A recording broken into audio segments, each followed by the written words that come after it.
This is Passepartout, People and Places, brought to you by Jules Vernes, taking you around the world, sharing memories and introducing you to the people at the heart of everything we do. I'm Abby, and in this series I'll be delving into past adventures, inside stories, future journeys, inspiring you to discover the wonders of the world. Hello listeners, and welcome back to another episode of Passepartout, People and Places, brought to you by Jules Vernes. I am super excited today to be joined by Richard, our head of marketing at Jules Vernes. Richard's really new to the family, so this is kind of a get to know you conversation for me as well. So welcome, Richard. Thanks, Abby. Lovely to be here. You've had some really varied travel stories that you've kind of given me a glimpse of. So this is going to be really fun today to hear a little bit about who you are and how you've got here and what you've done. So you work in travel, but what initially inspired you to start traveling and kind of get into the travel sector? What was that pinnacle moment where you thought, travel is for me, that's where I belong? I think how I ended up in travel happened at university. I was studying for final exams, third year exams, and I've got a bigger sister who I'm very close to. She was traveling at the time, so whilst I was studying for exams, sitting exams, I was also receiving postcards from around the world, from Canada, from Australia, from Malaysia, from Bali, all sorts of different places, and I was getting very jealous, and it took a lot of concentration to stay focused on exams whilst dreaming of far off distant places. So I left university, finished at Cardiff University, and decided to go off travelling. And from planning my itinerary for an 8-month trip, I ended up being away for 2.5 years. Gosh. Mainly in Australia and New Zealand. I had a year in each, but I then travelled back through Southeast Asia, through Singapore, Malaysia, Thailand, and ended up trekking in Nepal in the Himalayas for about 6 weeks before coming back to home, back down to the family home, penniless, jobless, back to the bank of mum and dad, went back to university, and it was at that point I met my first boss, who we were both studying marketing exams, marketing courses. He was the owner of a travel agency, and that was my first job in travel. It was a fully independent travel agency selling the widest range of holidays, everything from round the world cruises to bucket and spade holidays in Europe, and the most basic travel of all being National Express tickets and rail tickets. So fully independent, and that was my first job in travel. From there, I've worked for cruise lines, a couple of cruise lines in my career, a couple of tour operators, and I've also set up my own online travel agency, which I ran as a project.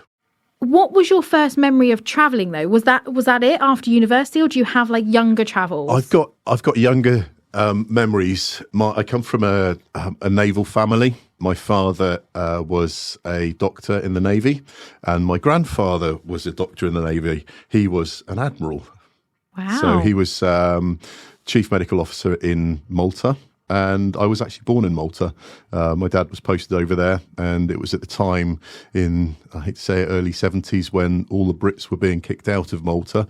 So I've got a November birthday, and I think in about the February, there was we had about 3 days to pack up the entire household, and I was brought back essentially in a carry case / suitcase, and passed from pillar to post through various military airports and modes of transport. I've heard of children being born and living in like a drawer. You know, I'm thinking sort of post-war here, living in a drawer. I haven't heard of children living in a suitcase carry case. That's interesting. It's a slight embellishment. My mum kind of tells a better story than I do.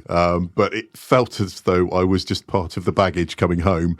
So that was kind of early days. Lasting memories from young childhood was posting out to Singapore. I spent my 4th birthday in Singapore.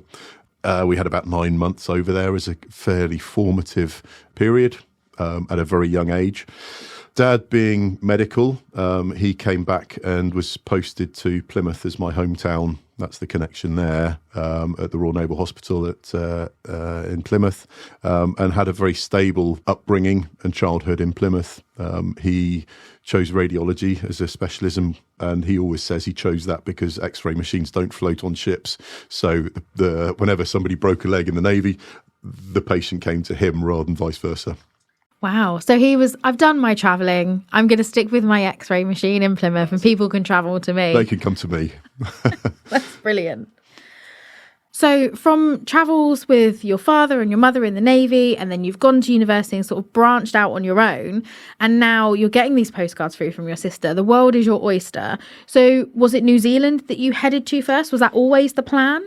Yeah, it was the ultimate destination for me. I had a family connection who owned a farm in New Zealand.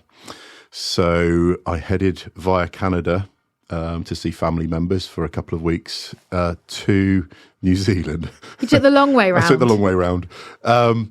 And it was a sheep farm, as you'd imagine, in New Zealand. There were 30,000 sheep. It was about 3,000 acres. And I went out there to work as a farmhand in the North Island, in Taranaki.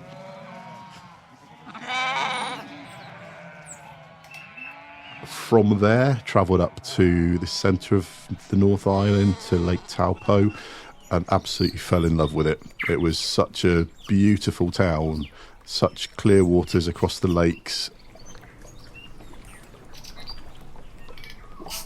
clean air, such good friends, such a friendly atmosphere. Absolutely loved it, and ended up spending about 6 months there. So my 8-month plan of a trip, I'd probably seen 2 places in New Zealand, and I'd seen family in Canada. And I think it was really in Taupo that I felt most comfortable and felt that I found myself, found kind of an inner confidence, felt a great deal of resilience as a person, and grew an awful lot. I think as well, being that young and having those experiences when you're sort of just starting out, fresh out of university, you're in this self-discovery mode, aren't you? You sit there and think, right, I am now the adult. I am now, the person I want to be. And actually reflecting on those times, a lot of people will realise that, Didn't have a clue. Yeah, mid-20s, early 20s. You sit there and think, I am this person and this is my identity. And then actually you have these wonderful travel experiences where you're sitting on the edge of a lake and you with friends that you've met, and you sit there and go, oh no, I'm a different person. I hold different core values now because of the experiences and the people that you've met. And I found those values in New Zealand. It's all about integrity and honesty, working hard, resilience, and open-mindedness and learning, I think, is kind of the core values that I put. Treating people as you would wish to be treated, being respectful and being honest. So those are the values that I'm trying to pass on to my kids. So moving maybe a little bit forward in time now. So you've done your backpacking, you've travelled extensively, you've done these amazing things. As you mentioned, you have a family, so you have a wife and 3 boys, and you travel extensively with them. You've travelled to lots of places with your wife pre-children. But what do you do as a family? Like, how do you plan your holidays? What inspires you now, not backpacking Richard fresh out of university? Like, what inspires you as Richard the family man? I have a fairly full-on home life with the 3. They're all boys, 3 kids, a wife. We've got a dog, we've got a tortoise, we've got fish. So in the pecking order at home, I'm somewhere between the tortoise and the fish, I believe. But keeping everybody else happy is really my role within the family. We have a touring caravan, which we love. I've caravanned when I was young with the family, and I got such happy memories from those days. And again, you want to instill those memories in the kids. So we've toured around the UK, mainly in the south. Isle of Wight is a favourite holiday spot.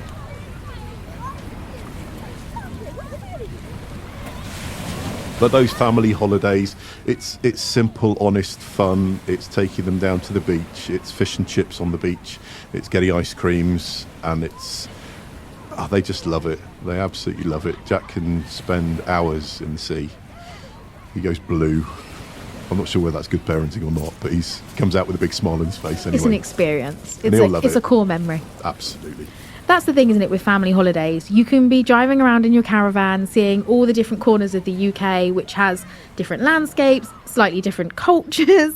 You've got all of this to learn from. But then also you can take your children away and see the world as well. So they kind of sound like they're getting the best of both worlds, the UK holidays and abroad.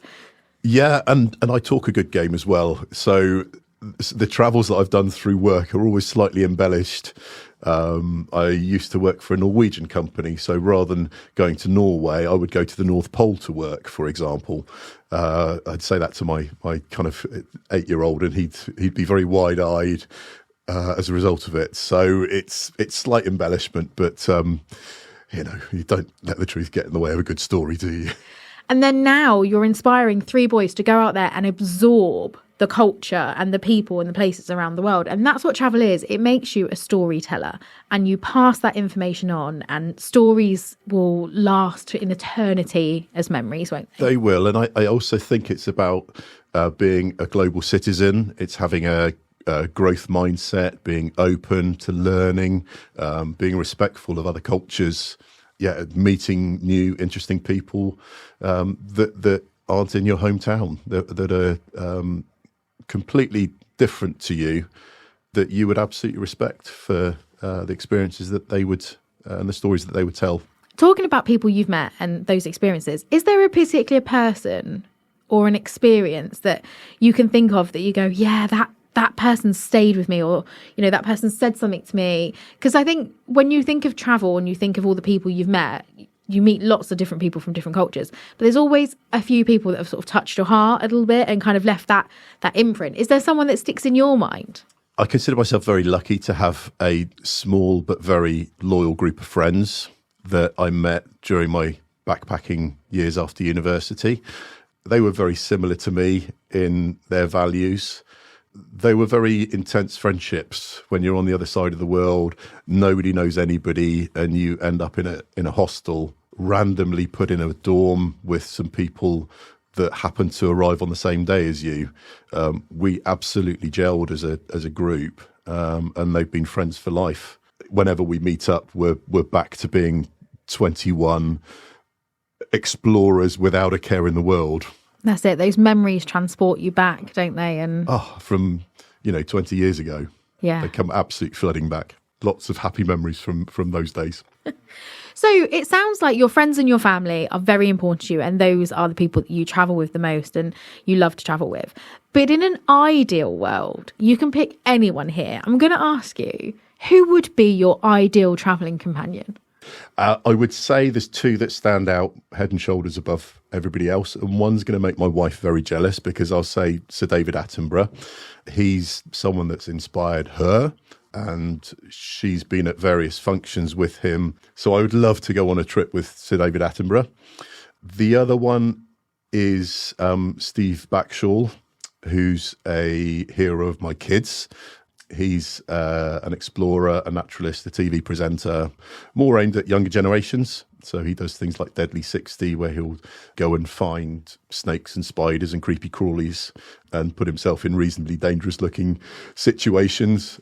But I think he's got a huge amount of interesting stories to tell, and I'd love to join one of his expeditions to go and find these deadly creatures that he goes and finds. Where would you go with Sir David Attenborough?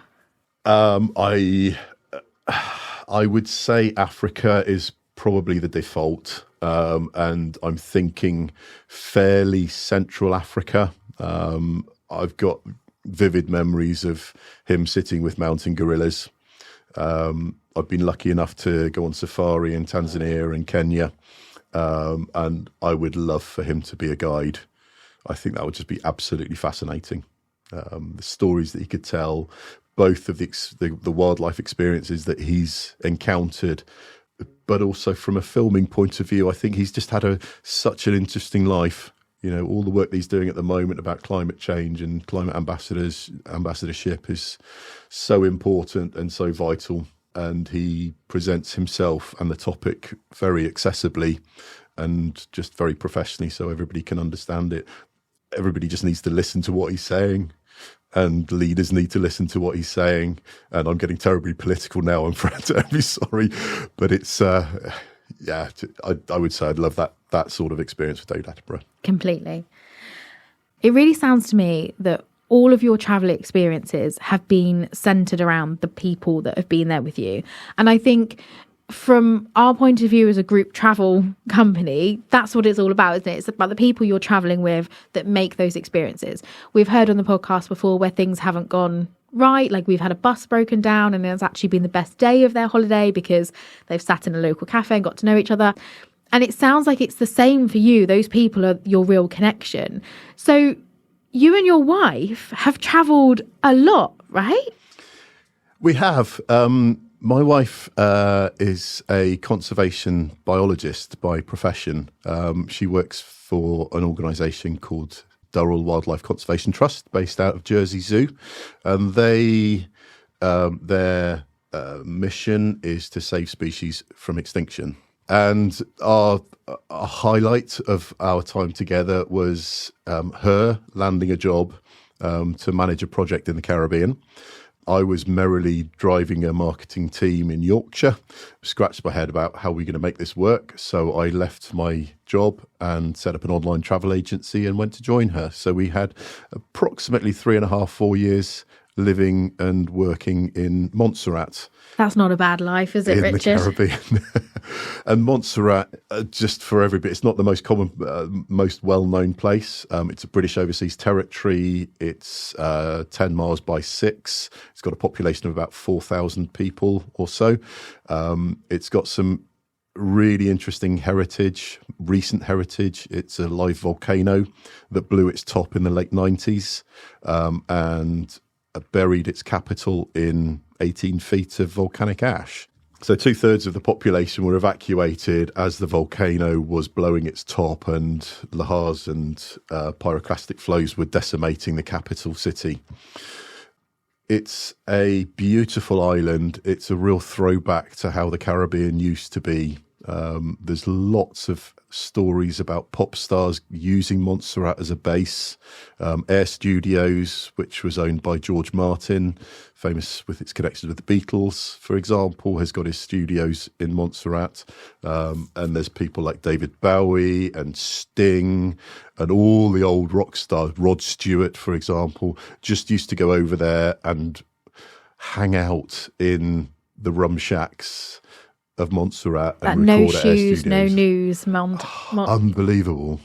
So, but at the same time, it's such a beautiful island. It's got such a varied ecosystem. It's got tropical rainforests there, and that's where the conservation project that my wife was running was based. So we would trek into the tropical Caribbean rainforest by night, searching for a critically endangered species of frogs. So it's a species called the mountain chicken. The background to that is that it was a local delicacy. People used to eat them. That's not the reason why they were going extinct, but a naturally occurring fungus hit the island and it affected the skin of the mountain chicken frog. It hardened the skin and the frog could then no longer absorb moisture. It slowly dehydrated and it was a bit of a death sentence to them. Durrell's role in this was to come in, capture a founding population of mountain chickens, take them back to Jersey Zoo, set up a captive breeding program in Jersey, and then my wife's project was to manage the release of captive bred frogs back into the wild.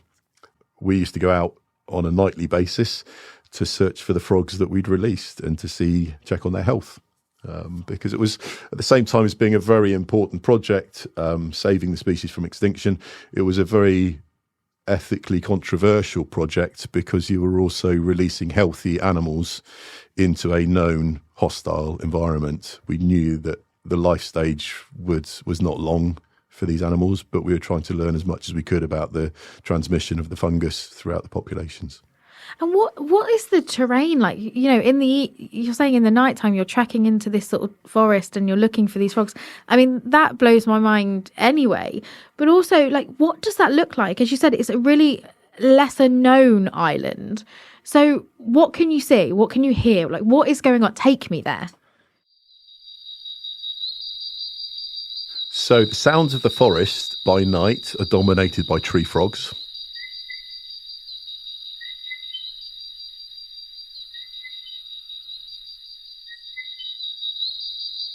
And it used to be absolutely dominated by the sound of the mountain chicken, and it's got a very distinctive and wide-ranging, and it's the sound carried for miles. It was a very distinctive chirp.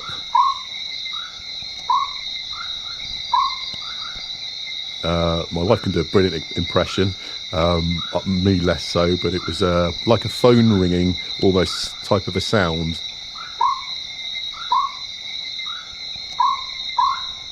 That would just be everywhere in the forest.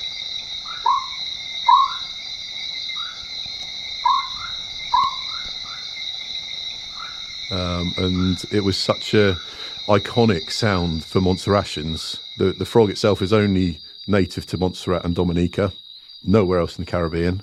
So it's a very localised populations and very localised species and subspecies. My wife kind of will say with a great deal more authority than I can about species and subspecies and traits and DNA and all that sort of thing. I think we have our next guest for the podcast, ladies and gentlemen.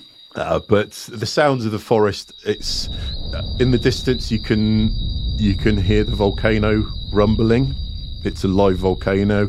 It's constantly erupting and gases are coming out, so you've got an awareness of a background noise, but the tree frogs absolutely dominate.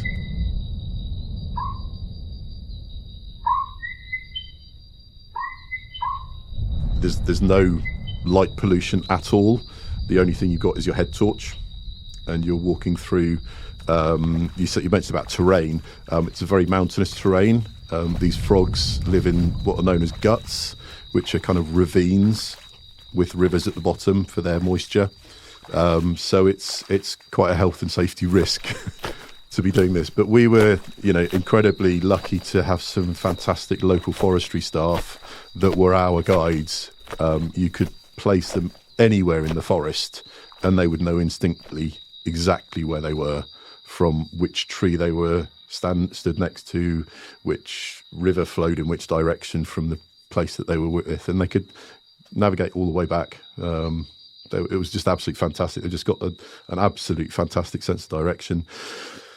What an experience to, from having lived and breathed marketing within the travel industry for probably the best part of 15 years, to take that segue, go off for a couple of years and then come back.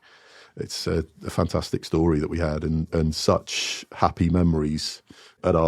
We got married whilst we were living in the Caribbean. We got married back in Yorkshire, but we had Montserratian hot sauce at our wedding on every table. We had the steel bands playing at the wedding.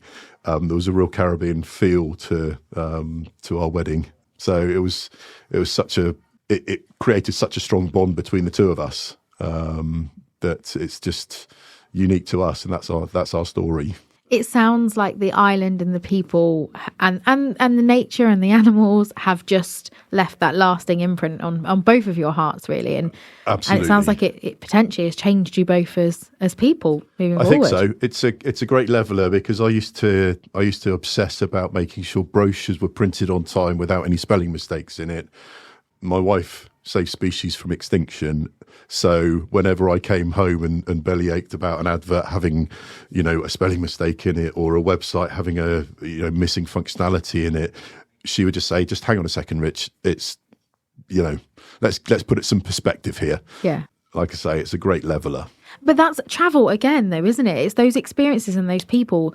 You go to places like India and you see how different the lifestyle is of some of the people, and sometimes you see the difference between the wealthy and the not so wealthy. But it just, like you said, it just levels you and it just brings you back to a place of where you just sit there and think, again, travel changes us, but it changes us for the better. For the better, absolutely. And you talk about India. I've travelled through southern India rather than northern India. I flew into Mumbai and took a train down to Goa and then carried on all the way down to Kerala, all the way down to the tip of India. Was absolutely blown away by everybody that you meet. All the street scenes, the sights, the smells, the sounds, the honesty, the religion. It's so different from anything that you'll see in the UK. It's in such a poor country, and you hate to say it's a little bit dirty and a bit it's not.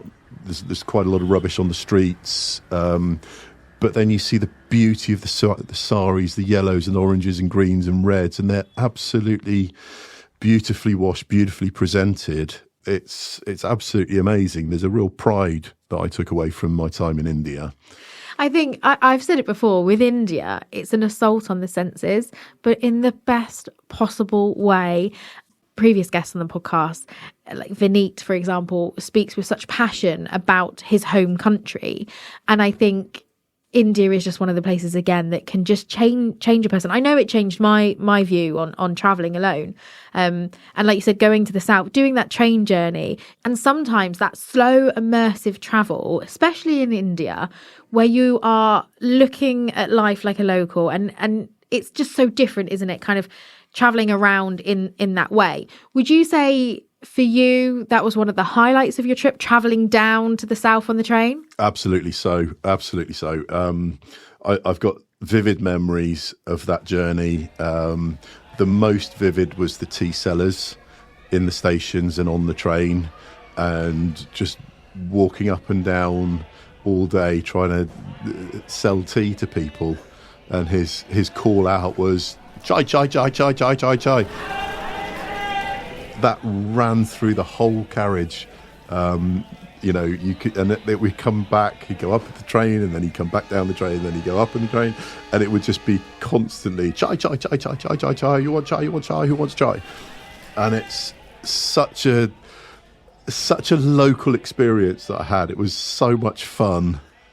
I love India for the food. I went there and I didn't realise that I was going to fall in love with all of these different flavours. And I am a massive advocate of eating where locals eat. And I always say this on the podcast, and I say it to our customers, and I say it to my friends: go with the local guide. Go with someone who has pointed out where to go, and eat what the locals are eating. I loved India's vegetarian flavours.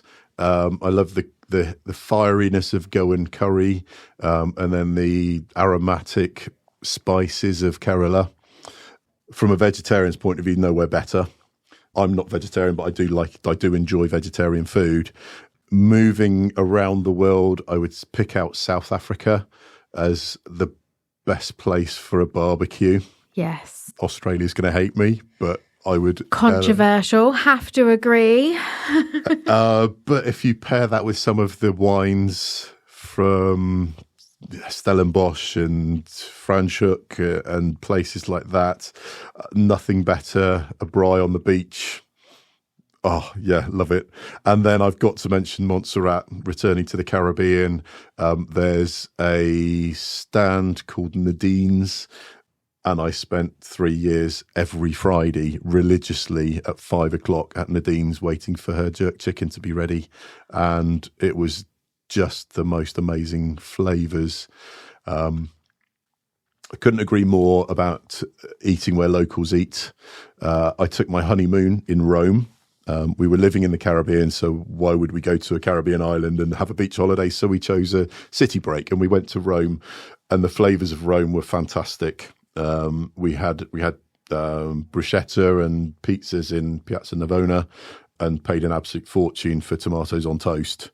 But then 2 streets beyond that, my goodness, same meal, and the flavours that were coming through were just undescribable. Such depth of flavours of a tomato.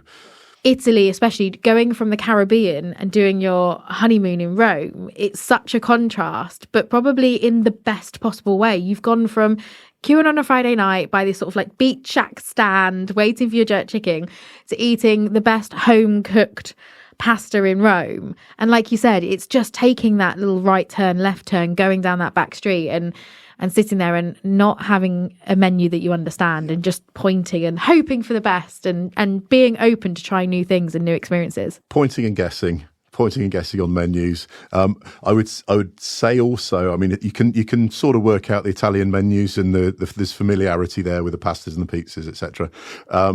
Transport yourself to Southeast Asia, the likes of Thailand, Nepal, and you've got no clue what you're ordering.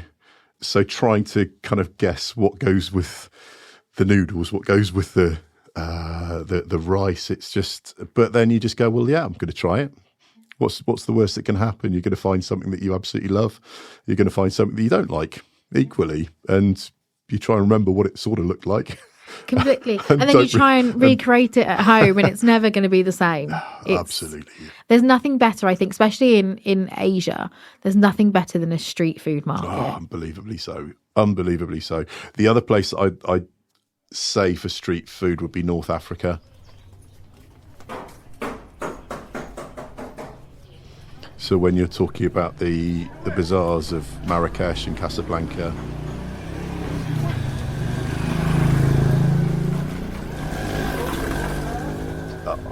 just such an assault on the senses again. The food there is just fantastic, so flavoursome. Yeah, I loved it. I loved it when I was over there. I was lucky enough to do a film shoot in Casablanca for a cruise line that I was working for at the time. It was during Ramadan, so all the restaurants were closed through the day, and we were working so hard. The film crew were brilliant, but they were absolutely starving. And I can remember I had a packet of sweets at the bottom of my rucksack, which I opened, and they were a packet of sweets that I had been given from somebody that had just come back from Canada randomly. These sweets have travelled well. These sweets are well travelled, and they were maple syrup flavoured candies. And in the back of the minibus, with our local drivers taking us from film shoot location to location, this sweet, sickly smell of maple syrup just pervaded our minibus. And it was just again, one of those moments where you think that could have gone one or two ways. Either the guides would have got extremely annoyed because we were breaking the local laws, which we were desperately trying to abide by, but then we were absolutely starving, and we just needed something to keep us going. So, the equivalent of a barley sugar, but a maple syrup version was what we used. And again, I think that touches on like the misconception sometimes of traveling. Like I've had conversations with friends who have said, "Oh, I don't want to travel during Ramadan," but actually, it's sometimes some of the best times to travel because in the evening, the destination comes alive. You just see people in their absolute element and just kind of enjoying. So I would always say, touching on that, travel in those periods, travel in festival periods, travel in religious periods, and see the culture firsthand and experience it. And yeah, if you have to have some maple syrup sweets in the bottom of your bag, so be it. Yeah. So we've gone pretty much everywhere. We've gone from Canada to New Zealand. We've gone from Asia to the Caribbean. You are incredibly well travelled. So this question is probably going to be quite hard for you because where's next on the list? Like, what is your bucket list of travel destinations? Because you've ticked so many off. Top of the list is probably Namibia. I've not been to Egypt, so there's various places in Africa that I would elevate really strongly. I've not travelled at all in South America, so not set foot on the continent. I've been to parts of Central America briefly, but I'd love to spend a lot more time in Costa Rica.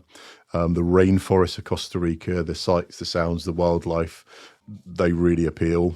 Slightly closer to home, I've got a strong affinity for Germany. The Germans that I've been lucky enough to work with through my career have always been so friendly, so hospitable, just lovely people. As a country, there's some great heritage and history, some great cities, and some beautiful scenery down south in Bavaria. Again, speaking for my wife, she went to Oberammergau last year, or in 2022, and for the Passion Play in Bavaria, and came back absolutely raving about Bavaria. It was in the middle of summer and she loved it. I've been in winter to Bavaria going on skiing holidays. Had no concept of what it's like in the summer, but I just love to be there. The mountains, the lakes, hiking, walking in the hills, love it. Love all of that outdoor lifestyle, getting out and about, disconnecting from phones, leaving your laptop at home. You're on holiday, you're away from it, you're disconnecting and then reconnecting with nature. Is that what's next? Is Germany, do you think, going to be the next trip, or is there something planned before you start the next part of the bucket list? I think probably through the summer we'll end up on the Isle of Wight with the caravan and the family at the beach next to the mini golf and the ice creams and the fish and chips. Nothing better. So, Richard, I'm going to ask you this question, and I always love to sort of wrap up the podcast with this question. Where in the world, of all the places that you've travelled to, where in the world has captured your heart the most, and why? There's three places for me that absolutely stand head and shoulders above everywhere else that I've travelled. The first one I'd mention would be Lake Taupo in New Zealand. I found the values that I carry today in Taupo. It's my happy place. Whenever I'm down, I will mentally return there and sit on the lakeside and have a crystal clear view across the lake to the mountains, and will be a lot better as a result of it. The second place that has captured my heart is in the Himalayas. There's a trek around Annapurna, the Annapurna circuit from Pokhara. And about 3 or 4 days into there, you enter what I can only describe as an amphitheatre of 8,000 metre peaks. And there's a small hill called Poon Hill right in the middle of that amphitheatre. And from this small village, and I forget the name of the village, you get up at 3 o'clock in the morning, trek up Poon Hill, and you watch the sunrise with 8,000 metre peaks surrounding you. It's unbelievable. It's such a wonderful experience.